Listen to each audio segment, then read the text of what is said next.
After the Dow flirted with 15,000 on Friday, thousands of Warren Buffett's disciples flocked to Omaha for the legendary Investors Annual Day in the Arena. Our chief business and economics correspondent, Rebecca Jarvis, spoke with Buffett after all the action. She's here now. Good morning, Rebecca. Hi, George. Good morning. And it may look like a dog and pony show here at the Berkshire Hathaway annual meeting. A 5K race, which is special for this meeting, just took off behind me. But the real reason 40,000 people flock to Omaha every single year is to hear from Warren Buffett himself on stocks and the economy. And that's where we began when we spoke.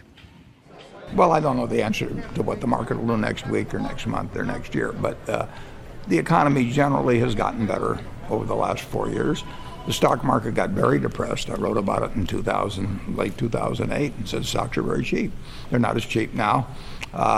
They don't look overpriced. They certainly look more attractive than fixed income investments to me. But I have no idea what the stock market will do next week or next month or next year. What about in your businesses? What are the most encouraging signs that you see? Well, we see a very gradual improvement, but we've been seeing that for about 4 years. On balance, they're moving forward, but not at a rapid clip. What would it take to get a more rapid clip? I think to some extent it takes time. We've had a lot of fiscal stimulus. We've had an extraordinary amount of monetary stimulus. And I think those were the right things to be doing, considering the incredible situation that existed in 2008. I generally approve of what, in the latter stages, after it hit, what the Bush administration did. I approve of what the Obama administration has done.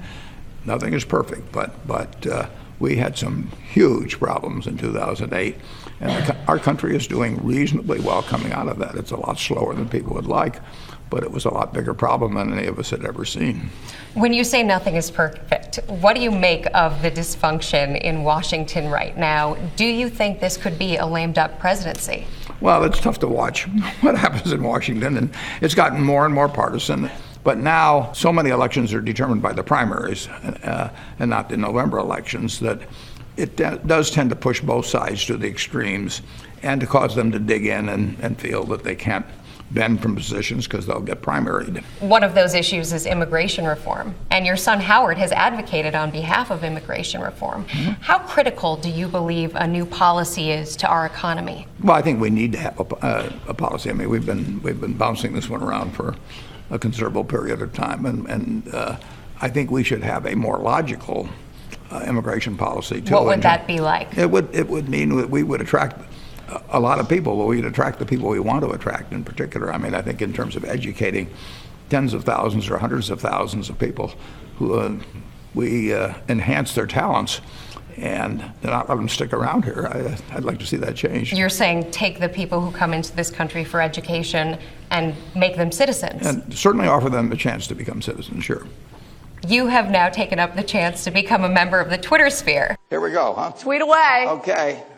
Warren is in the house. Which is a surprise to a lot of people because you held out for so long. You're still looking at a technophobe who's kind of pathetic in that, and all things new. But I felt it would give additional distribution, particularly to an article. I wanted to have wide distribution about women. So I joined Twitter, and it seems to be working. In the article in Fortune magazine, Buffett called women the key to America's prosperity, writing, "We've seen what can be accomplished when we use 50% of our human capacity. If you visualize what 100% can do, you'll join me as an unbridled optimist about America's future." You're bullish on women. I think we've made a terrible mistake in this country, and a lot of other countries too, but in not using all of our talent. I mean, if we said we were only going to let people, men 5'10" or below, engage in 3 or 4 occupations, it would be regarded as totally nutty. And for decades, centuries, we relegated women to just a few occupations, and we did not fully use the talent that's available. And we're making progress, but we got ways to go. Beyond rhetoric, what can be done to change that? I think there should be more pushing forward in terms of both the outer structure, but then I was also encouraging women not to hold themselves back.